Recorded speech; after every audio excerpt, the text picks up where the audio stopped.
10 years ago, in 2014, we asked if war was over. Based on long-term trends in the last century, it seemed violent conflict was on the decline and the world more peaceful than ever. Our video began with the Russian invasion of Ukraine and the war between Hamas and Israel. And, well, a decade later we could start this video exactly the same way. But is the world as a whole more violent today? In a nutshell, we made 7 claims in 2014. 1. We have less conflict deaths than ever. 2. There are almost no more wars between countries. 3. Democracies don't fight each other, for borders are mostly fixed. 5. Most conflicts are in areas that were under foreign control, either by colonial states or Soviet dictatorships. 6. More civil wars are ending by diplomacy. 7. We're in the most peaceful period of history. So, let's see how our video has held up. First, let's get an overview of conflicts in the last decade. Some of the deadliest conflicts that were glowing hot in 2014 have since ended or significantly cooled down. The war in Afghanistan ended with a victory of the Taliban, while the civil wars in Yemen and Libya are all still ongoing. They turned mostly into stalemates. The protostate of ISIS in Iraq and Syria has been wiped out. Breaking news, the rebels just won the war in Syria. The extremely destructive civil war in South Sudan ended in a fragile peace despite violence, still flaring up with devastation. Sadly, the last decade saw a bunch of new conflicts erupt or old, unresolved issues turn violent. One of the main claims of our video 10 years ago was that wars today are not between countries, and this is still largely true. Civil wars are by far the most common type of state-based conflict in the world. We wager that most of you have never heard about one of the deadliest civil wars in decades, the 2020 Tigray War in Ethiopia. It ended in 2022 with the victory of the Ethiopian and Eritrean government forces against rebel groups. Exact death tolls are unknown, but they may exceed 500,000, mostly civilians. Aside from Tigray, a number of new civil wars have broken out since 2014, although new, is a bit misleading since the underlying issues were brooding at a smaller scale for a long time. The deadliest have been the Sudan Civil War, the Civil War in Yemen, and the Civil War in Myanmar. Multiple nations in Africa like Mali, Nigeria, Somalia, Burkina Faso, and Mozambique are suffering from Islamist insurgencies that destabilize countries and have cost tens of thousands of civilian lives. Lastly, there are nearly 60 smaller, unresolved state-based conflicts around the world, many going on for decades or smoldering, but have a relatively low death toll in comparison. Maybe the worst news is that we've been seeing interstate wars again. There was the short-lived 2020 war between Azerbaijan and Armenia, which redrew contested borders. Then there's the latest war between Israel and Hamas that turned into a regional crisis, where certainly the most disturbing new development is the full-scale invasion of Ukraine by Russia. It's the first large-scale interstate war in 20 years, and the first war since World War II, where a major power is trying to conquer territory and is subjugated to another state. It followed an 8-year conflict that started with the 2014 Russian annexation of Crimea and the war in the Donbass. Exact casualty rates for the war since 2022 are hard to verify, but they go as high as hundreds of thousands. Okay, so what about our 2014 claims?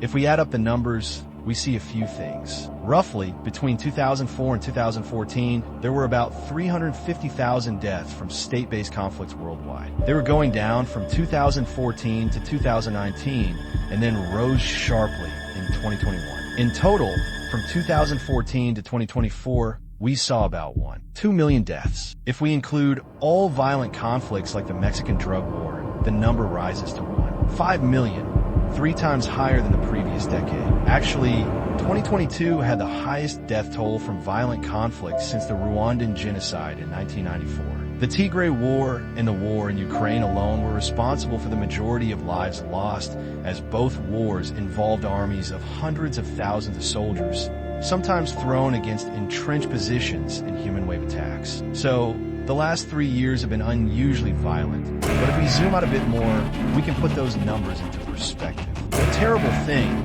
but nowhere near how bad it can get when the world goes wrong. In the grand scheme of things, we are still living in relatively peaceful times, but the next decade will show if the trend will reverse or if the last few years might come.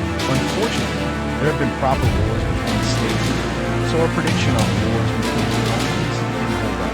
What is as true today as in 2014 is that almost all armed conflicts in the world are in countries that were under foreign occupation in the 20th century, either by colonialism or by the expansive Soviet dictatorship. Ethnic groups were split apart or forced together by arbitrary borders, resources unequally distributed, or power vacuums created, which led to conflicts that are in many cases still unresolved. There have also been no wars between democracies, who seem uniquely unwilling to fight each other. So, compared to the last century, it's still true that war between nations is still an exception rather than the rule. On the other hand, we see fewer civil wars end by diplomacy. Instead, there's an increase in either victories or stalemates. These often aren't permanent resolutions to the conflict, only pauses in the fighting, because the underlying causes haven't been solved. For our claim about borders, we can see that most international borders in the world still hold up and are not challenged,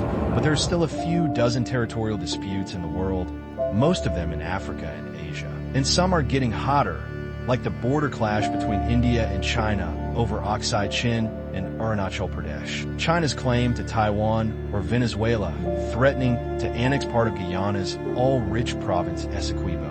One thing that makes wars so deadly is that they're often supported by external powers. Many countries are providing support or arming up different sides or factions, like the competition between Saudi Arabia and Iran for hegemony, with Iran being the main supporter for the Houthis, Hezbollah, or Hamas. Or in the Ukrainian war, with the West supporting Ukraine, while China, Iran, and North Korea support Russia. But it's not just countries. External powers keeping conflicts alive can also be Islamist groups like ISIS or even local elites that benefit from their own country being torn apart and effectively prevent conflicts from ending. The end of the rules-based world. The end of the rules-based world? There's a lot of debate among experts about what factors make the world more or less peaceful, but there are no easy answers. One of the major reasons the world has seen less conflict was that, after the end of the Cold War, many countries expected a sort of rules-based world order. And for a time this worked somewhat. But things have been changing in the last few years. The world has become multipolar with new alliance is forming, and the idea of a rules-based world is being challenged. China's manufacturing capacity is now as big as the US and Europe's combined. With its massive economic development, a new superpower has risen. It's common knowledge that the US spends more on its military than any place in the world. But this may no longer reflect the true balance of power. China doesn't report all of its military spending like the US does, and it gets a lot more done with each equivalent dollar spent. Recent estimates trying to account for these differences tell us China's effective military budget is now a significant portion of the United States' budget. And with Russia breaking the taboo of launching the first war of conquest by a major power in almost 80 years, Europe has begun the process of rearming.